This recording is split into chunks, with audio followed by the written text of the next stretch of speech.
This meeting stemmed from power outage experience during the weekend in Port Moresby as a result of switchboard failure at the Konidobu substation. Speaking at the dialogue today, PNG Power Limited Chief Executive Officer Paul Bailey said PPL was a profitable business in the last 12 years, but today it is trying to progress the business. Mr. Bailey further highlights on some of the issues surrounding power generation in Port Moresby.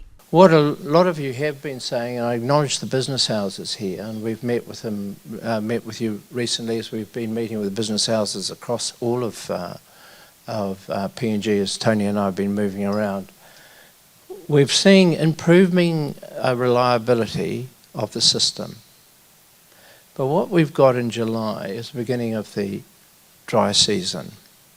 And the dry season is our worst time of our year.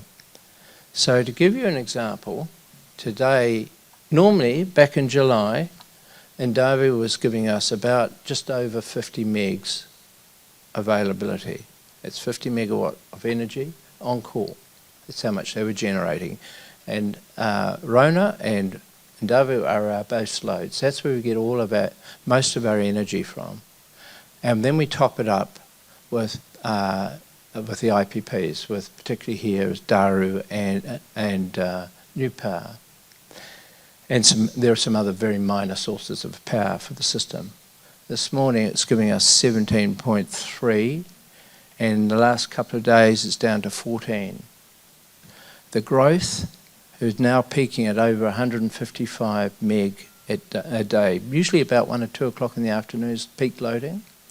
So that's when we have to do things like load shed.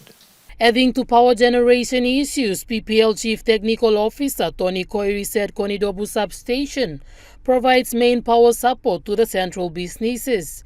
Mr. Koiri added that running a power station with diesel costs too much, and he proposed for a gas-powered power supply for PPL if the nation's leaders can step in to assist.